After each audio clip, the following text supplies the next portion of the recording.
السلام عليكم ورحمة الله وبركاته.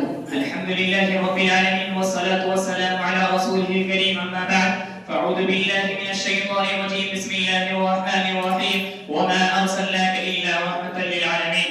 صدر علی ذی وقار کرسی عدالت میں براجمان حضرات اکرم اساتذہ کرام مہمانان کرام اور دینی ملی اخوان، سرور کائنات محسن انسانیت محمد عربی صلی اللہ علیہ وسلم کی ذات مبارکہ وہ چشمہ رحمت ہے جس سے اخلاق کی ندیاں بہی، جس کے میدان سے انسانیت کو سیلاب ملا، وہ مظلوم کو وقار اور مظلوم کو سہارا اور بدمشہ انسان کو گمشدہ انسان کو منزل نصیب ہوئی۔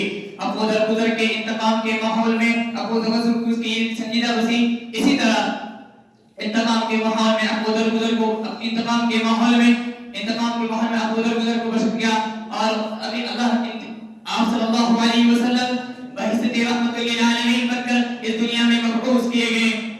یہی وہ عطا کی ہماری اللہ تعالی رحمت ہے جس کی شہادت رب کائنات نے دیا، وما ارسلناک الا رحمت للعالمین۔ نبی کریم صلی اللہ علیہ وسلم کی رحمت کی سب سے رحمت کا عظیم سامعین باتن کی، اور اسی طرح نبی کریم صلی اللہ علیہ وسلم نے کہا انما انا رحمت مہدات، اور شاعر نے اس کی ترجمانی کرتے ہوئے کہا وہ نبیوں میں رحمت لقب پانے والا۔ سامعین باتن کی، نبی کریم صلی اللہ علیہ وسلم کی رحمت کا آغاز سب سے پہلے فرد کی اصلاح سے ہوتا ہے، کیونکہ انسان کا باطن جب تک نہیں سبرتا معاشرہ بھی رحمت کا گوارا نہیں بن سکتا۔ بیسط نبی سے قول انسان جہالت کی تاریکیوں، شرک کی گمراہیوں اور اخلاقی زوال کی گہریوں میں بھٹک رہا تھا۔ ایسے پرآشا ماحول میں اللہ تعالیٰ نے آپ سب کو ہدایت کا وہ چراغ بنا کر بھیجا جس نے ظلمت کو روشنی میں تبدیل کر دیا۔ رب العالمین کہتا ہے والذی بعث فی الأمیین رسولا منہم یتلو علیہم آیاتہ ویزکیہم ویعلمہم الکتاب والحکمہ وإن کانوا من قبل لفی ضلال مبین۔ نمبر 2، نبی کریم صلی اللہ علیہ وسلم کا رحمت کے عظیم پہلو اور درخشہ پہلو انصاف کا قیام ہے۔ آپ صلی اللہ علیہ وسلم ایسے معاشرے میں تشریف لائے جہاں طاقت حق پر غالب تھی، کمزور کو ظلم کی چکی میں پھنس جاتا تھا، مگر آپ صلی اللہ علیہ وسلم نے ایسا منصفانہ نظام قائم فرمایا کہ امیر و غریب اور حاکم محبوب سب قانون کے سامنے یکساں ٹھہرے۔ عدل نبی صلی اللہ علیہ وسلم سب سے واضح دلیل ہے۔ آپ صلی اللہ علیہ وسلم کا یہ تاریخی جملہ لو ان فاطمہ بنت محمد صلی اللہ علیہ وسلم سرقت لقطعت یدها، یہ عدل ہی اصل رحمت ہے، کیونکہ یہاں انصاف کا میزان قائم نہ ہو وہاں معاشرہ بدامنی کا شکار ہو جاتا ہے۔ نمبر 3، آپ سب کی سیرت طیبہ میں دشمنوں کے ساتھ رحمت و شفقت کا یہ نہایت درشہ پہلو ہے، کیونکہ وہ دشمن جو پتھر برساتے، لہو بہاتے اور جان کے در پہ رہتے تھے، ان کے ساتھ رحمت و شفقت کا ایسا نمونہ پیش کیا کہ انسانی ترین تاریخ اس کی نظیر پیش کرنے سے قاصر ہے۔ طائف میں پتھر کھانے کے بعد بھی دعا دی اللہم اہد قومی فانہم لا یعلمون۔ نمبر 4، آپ صلی اللہ علیہ وسلم کی رحمت عورتوں کے حقوق میں بحالی کے نہایت گہرے اور مؤثر انداز میں جلوہ گر ہوئی۔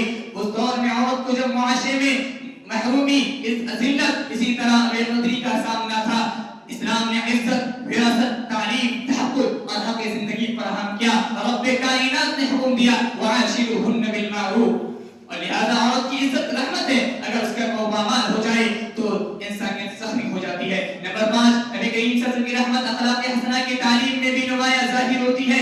آپ صلی اللہ علیہ وسلم نے فرمایا انما بعثت لاتمم مکارم الاخلاق، اور شاعر نے کسی سے یہ کہا تھا کہ ظالم سے یہ ظلم کا بدلہ نہ کسی وقت مارا بھی تو اخلاق کی تلوار سے مارا۔ نمبر 6، بچوں کے حق میں آپ صلی اللہ علیہ وسلم نماز جیسی عظیم عبادت میں بھی آپ صلی اللہ علیہ وسلم جب بچے کے رونے کی آواز سماعت سے جگاتی تو آپ صلی اللہ علیہ وسلم نماز مختصر فرما دیتے انی لادخل فی الصلاۃ وانا اريد اطالتها فاسمع بكاء السبي فاتجود فی صلاتي۔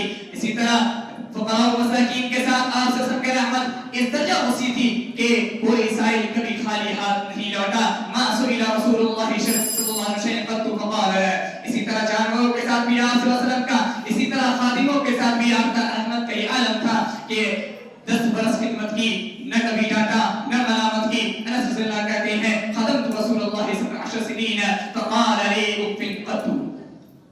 حضرات حکم ان تمام تر دلائل و براہین سے یہ حقیقت تضمین الشمس ہو جاتی ہے کہ نبی اکرم صلی اللہ علیہ وسلم کسی ایک قوم کے نہیں، ایک طبقے کے نہیں، بلکہ پورے تمام عالم کے لیے رحمت بنا کر بھیجے گئے۔ انسان ہو یا جن حیوانات ہو، نباتات، جمادات ہو، سب کے لیے آپ صلی اللہ علیہ وسلم کی رحمت کے دائرے میں آتے ہیں۔ اس لیے آپ صلی اللہ علیہ وسلم کا پیغام عطائی تھا، خیر خواہی ہماری تھی، اور پوری انسانیت کے لیے آپ کا درد آپ کے قلب مبارک میں دھڑکتا تھا، بلکہ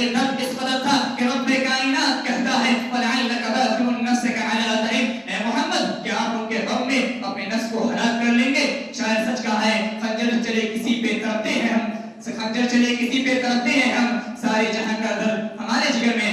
لیکن آج المیہ یہ ہے کہ ہمارے المیہ یہ ہے کہ ہمارے نعوذ باللہ ہمارے دشمنان اسلام آج تک کے یہ تہمتیں لگاتا ہے, کبھی قاتل کبھی عیاش کبھی اسی طرح کی کرتا ہے. اخیر میں ہم اللہ رب العالمین سے دعا کرتے ہیں رب العالمین ہمیں سلیم اور قلب سلیم عطا کرے. آمین. وآخر دعوانا الحمد للہ.